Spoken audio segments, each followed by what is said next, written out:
Okay, நம்ம இந்த வீடியோவில் பார்க்க போகிறது கரண்ட் ஈவெண்ட் பார்க்க போகிறோம். 17-18 ஜனவரி மாதத்தில் 17-18 நடந்த முக்கியமான ஈவெண்ட்லாம் பார்த்து முடிச்சிடலாம். சரிங்களா? ஓகே, ஃபஸ்ட் கொஷின் பாருங்கள். டைக்ளோஃபெனாக் என்ற நச்சு கால்நடை மருந்து எதன் இறப்புக்கு காரணமாகிறது? டைக்ளோஃபெனாக் அப்படின்ற நச்சு கால்நடை மருந்து எதன் இறப்புக்கு காரணமாகுதுன்னு சொல்லி பார்த்தீங்கன்னா கழுகு. சரிங்களா? சமீபத்தில் இது வெளிவந்தது. சரிங்களா? கழுகு இறக்கிறதுக்கு காரணமாகிற நச்சு கால்நடை மருந்து எதுங்க? டைக்ளோஃபெனாக். சரிங்களா? ஓகே, நெக்ஸ்ட் பாருங்க. தமிழ்நாடு வன சட்டம் எந்த ஆண்டு கொண்டு வரப்பட்டது? தமிழ்நாடு வன சட்டம் ரொம்ப முக்கியமானது, 1882. சரிங்களா? தமிழ்நாடு வன சட்டம் 1882. சரியா? ஓகே, நெக்ஸ்ட் பாருங்க. புதிய மாநிலம், யூனியன் பிரதேசம் உருவாக்குறது, எல்லை அல்லது பெயர்களை மாற்றுறது, இதெல்லாம் நாடாளுமன்றத்துக்கு அதிகாரம் வழங்கக்கூடிய சட்டப்பிரிவு எது?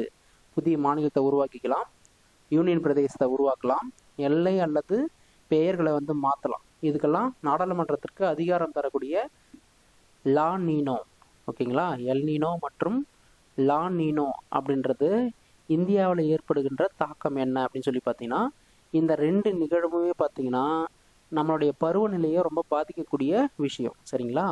எல் நீனோவை பொறுத்த வரைக்கும் என்ன தாக்கத்தை இந்தியாவில் ஏற்படுத்தணும்னு சொல்லி பார்த்தீங்கன்னா, குறைந்த மழைப்பொழிவை கொடுக்கும், அதிக வெப்பத்தை ஏற்படுத்தும். இதுதான் எல் நீனோ. சரிங்களா? லா நீனோவை பார்த்தீங்கன்னா அதிக மழையை கொடுக்கும், குளிரான நிலைமையை ஏற்படுத்தும். சரிங்களா? ஆனால் இந்த ரெண்டு நிகழ்வுமே நம்மளுடைய பருவநிலையில் ஏற்படுற மாற்றத்தால், குளோபலைசேஷன் வெப்பமயமாதலால் நிறைய இந்த ரெண்டு நிகழ்வுலையும் பாதிப்பு ஏற்படுத்துறதால நம்மளுடைய சைக்ளோனே பாதிக்கப்படுறதா சொல்லியிருக்கிறாங்க. சரிங்களா? ஓகே, நெக்ஸ்ட் கொஸ்டின் பார்க்கலாம். ஏழை குடும்பங்கள் நிலையான வாழ்வாதாரத்தை அணுகவும், வருமானத்தை மேம்படுத்தவும் மற்றும் கிராமப்புற வறுமையை குறைக்கின்ற திட்டத்தின் பேர் பார்த்தீங்கன்னா தீனதயாள் அந்தியோதயா யோஜனா. தீனதயாள் அந்தியோதயா யோஜனா. சரிங்களா? ஏழை குடும்பங்களுக்கு நிலையான வருமானத்தை தர்றதுக்கும், வாழ்வாதாரத்தை மேம்படுத்துறதுக்காகவும், கிராமப்புற வறுமையை குறைக்கிறதுக்காகவும் கொண்டு வரப்பட்ட திட்டம் என்னங்க? தீனதயாள் அந்தியோதயா யோஜனா. சரிங்களா? இதுவே பார்த்தீங்கன்னா பெயர் மாற்றம் அடைஞ்ச பிறகு தான் இந்த பேர் சொல்கிறாங்க, தீனதயாள் அந்தியோதயா யோஜனா 2016. சரிங்களா? பழைய பேர் பார்த்தீங்கன்னா ஸ்வர்ண ஜெயந்தி கிராம ஸ்வராஜ்கர் யோஜனா. சரிங்களா? ஸ்வர்ண ஜெயந்தி கிராம் ஸ்வராஜ்கர் யோஜனா. சரிங்களா? 2011 ஏற்படுத்தப்பட்டது. 2016 தீனதயாள் அந்தியோதயா யோஜனான்னு சொல்லி மாற்றிட்டாங்க. சரிங்களா? இதில் பார்த்தீங்கன்னா கவர்மெண்ட்டுடைய பங்கு பார்த்தீங்கன்னா சென்ட்ரல் கவர்மெண்ட் 60%, ஸ்டேட் கவர்மெண்ட் பார்த்தீங்கன்னா 40% இதுக்கு நிதி ஒதுக்குவாங்க. சரிங்களா? ஓகே, நெக்ஸ்ட் கொஸ்டின் பார்க்கலாம். பிரிக்ஸ் அமைப்பில் மொத்தம் எத்தனை நாடு இருக்குது? பிரிக்ஸ் அமைப்பில் மொத்தம் எத்தனை நாடு இருக்குதுன்னு சொல்லி பார்த்தீங்கன்னா 10 நாடுகள் இருக்குது. சரிங்களா? அது என்னென்னு பார்த்தீங்கன்னா Brazil, China, Egypt, Ethiopia, India, Indonesia, Iran, Russia, தென்னாப்பிரிக்கா, ஐக்கிய அரபு எமிரேட். சரிங்களா? இதெல்லாம் பிரிக்ஸ் அமைப்பில் இருக்கிற நாடுகள்.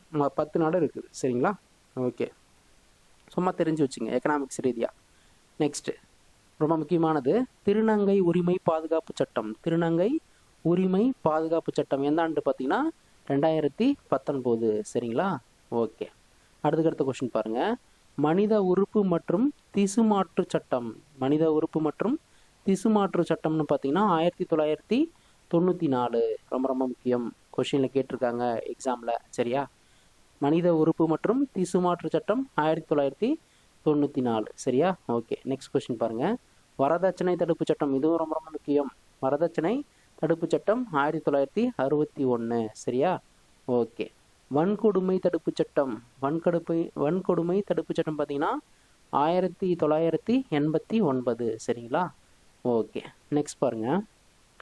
மதுரையில் BR அம்பேத்கருடைய தலைமையில் சாதி ஒழிப்பு மாநாட்டுக்கு ஏற்பாடு செய்தவர் யாருன்னு சொல்லி பார்த்தீங்கன்னா யாருங்க?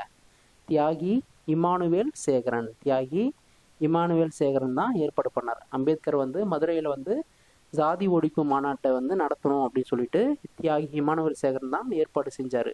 இவர் வெள்ளையனை வெளியேறு இயக்கத்தில் பங்கெடுத்தவர். அது மட்டும் இல்லாமல் இவர் சுதந்திர போராட்ட வீரரும் கூட. சரிங்களா?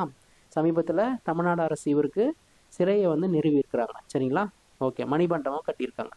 நெக்ஸ்ட் பாருங்க, இந்தியாவின் இஞ்சி தலைநகரம் என்று அழைக்கப்படுவது எது? இந்தியாவின் இஞ்சி தலைநகரம் என்று அழைக்கப்படுவது எதுங்க? மிசோரம். சரிங்களா? இது எது அறிவிச்சதுன்னு சொல்லி பார்த்தீங்கன்னா நிதி ஆயோக் தான் அறிவிச்சிருக்குது. இந்தியாவின் இஞ்சி தலைநகரம் மிசோரம். சரிங்களா? ஓகே, நெக்ஸ்ட் கொஸ்டின் பாருங்க, ஆண்டு சாலை விபத்தில் இந்தியாவினுடைய இடம் உலக நாடுகளில் கம்பேர் பண்ணும்போது சாலை விபத்தில் இந்தியாவோட இடம் பார்த்தீங்கன்னா ஃபர்ஸ்ட் பிளேஸில் இருக்கிறோம் சாலை விபத்தில். சரிங்களா? ஓகே, நெக்ஸ்ட் பாருங்க,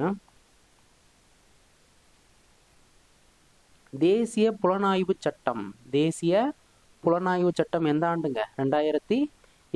சரிங்களா? தேசிய புலனாய்வு சட்டம் 2008. நெக்ஸ்ட் கொஸ்டின் பாருங்க, திருவள்ளுவர் தினம் முதலில் கொண்டாடிய கல்லூரி. திருவள்ளுவர் தினம்னு சொல்லி கொண்டாடுறோம் இல்லையா, அதை முதல்ல கொண்டாடிய கல்லூரி பார்த்தீங்கன்னா பச்சையப்பா கல்லூரி 1935 கொண்டாடி இருக்கிறாங்க. சரிங்களா? ஜஸ்ட் தெரிஞ்சு வச்சுக்கங்க.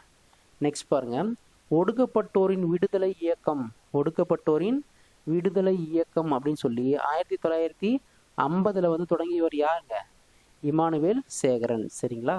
கரெக்டாக ஞாபகம் வச்சுங்க. ஓகேங்களா? இவர் வந்து சமீபத்தில் வந்து இவருடைய சிலையை வந்து முதலமைச்சர் வந்து திறந்து வைத்ததால் இவரை பற்றின நியூஸ்லாம் வந்துருந்துச்சு. சரிங்களா? ஓகே, நெக்ஸ்ட் கொஸ்டின் பாருங்க, ஸ்டார்ட் ஆஃப் இந்தியா திட்டம் எப்போது தொடங்கப்பட்டது? ஸ்டார்ட் ஆஃப் இந்தியா திட்டம் எப்போது தொடங்கப்பட்டது அப்படின்னு சொல்லி பார்த்தீங்கன்னா 2016 ஜனவரி 16. 2016 ஜனவரி 16. இது ஒரு எக்கனாமிக்ஸ் ரிலேட்டடாக இருக்கிற கொஸ்டின் அடிக்கடி கேட்டிருக்காங்க. சரிங்களா? ஓகே, ஐநா பொது சபை உறுப்பு நாடுகள் எத்தனை? ஐநா பொது சபை உறுப்பு நாடுகள் எத்தனைன்னு சொல்லி பார்த்தீங்கன்னா 193 நாடுகள். சரிங்களா? 193 நாடுகள் வந்து ஐநா பொது சபை உறுப்பு நாடுகளாக இருக்குது. சரிங்களா? நெக்ஸ்ட் கொஸ்டின் பாருங்க, வந்தே பாரத் படுக்கை வசதி ரயில் எதற்கிடையில் தொடங்கப்பட்டது? வந்தே பாரத் படுக்கை வசதி ரயில் எதற்கிடையில் தொடங்கப்பட்டதுன்னு சொல்லி பார்த்தீங்கன்னா ஹவுரா, மேற்கு வங்கத்தை சேர்ந்த ஹவுரான்ற நகரத்திலிருந்து குவஹாட்டி அசாமுக்கு வரைக்கும் இது தொடங்கப்பட்டிருக்குது. சரிங்களா? மேற்கு வங்கத்தில் இருக்கிற ஹவுரா டு அசாமில் இருக்கிற குவஹாட்டின்ற இடத்து வரைக்கும் இந்த ரயில் வந்து இயக்கப்படுது. சரிங்களா? ஓகே, அறிஞர் அண்ணா உயிரியல் பூங்கா எங்கே இருக்குங்க? அறிஞர் அண்ணா உயிரியல் பூங்கா எங்கே இருக்குது? வண்டலூர், சென்னை. சரிங்களா? காஞ்சிபுரம்னு இதை சொல்கிறாங்க. சரிங்களா? ஓகே, நெக்ஸ்ட்டு, இதுவரை நிலுவையில் உள்ள மாநிலங்களவை மசோதா எத்தனை? இதுவரை நிலுவையில் உள்ள மாநிலங்களவை மசோதா எப்படி பார்த்தீங்கன்னா 19. ரொம்ப ரொம்ப முக்கியம். சரிங்களா? ரொம்ப ரொம்ப முக்கியம், நல்லா ஞாபகம் வச்சுங்க. அதே போல் லோக்சபான்னு சொல்லக்கூடிய மக்களவை இருக்கு இல்லையா, மக்களவையில் கொண்டு வரக்கூடிய மசோதா பார்த்தீங்கன்னா காலாவதி ஆகிவிடும். ஆனால் மாநிலங்களவைன்னு சொல்லக்கூடிய மாநிலங்களவையில் கொண்டு வந்தோம்னா அது என்ன ஆகுங்க? காலாவதி ஆகாது. ஏன்னா மாநிலங்களவை வந்து கலைக்கப்பட முடியாத ஒரு அமைப்பு. சரிங்களா? லோக்சபாவில் கொண்டு வர்றது காலாவதி ஆகும், ஆனால் மாநிலங்களவையில் கொண்டு வரக்கூடிய மசோதாக்கள் காலாவதி ஆகாது. சரியா? இதை நல்லா தெளிவாக ஞாபகம் வச்சுக்கணும். இது வந்து கரண்ட் ஈவெண்ட்டில் மட்டும் இல்லை, பாலிட்டியில் ஒரு முக்கியமான ஒரு விஷயம். சரிங்களா? ஓகே, நெக்ஸ்ட்டு கிளாஸில் அதுக்கடுத்த ஈவெண்ட்லாம் பார்க்கலாம். சரிங்களா? தேங்க்யூ.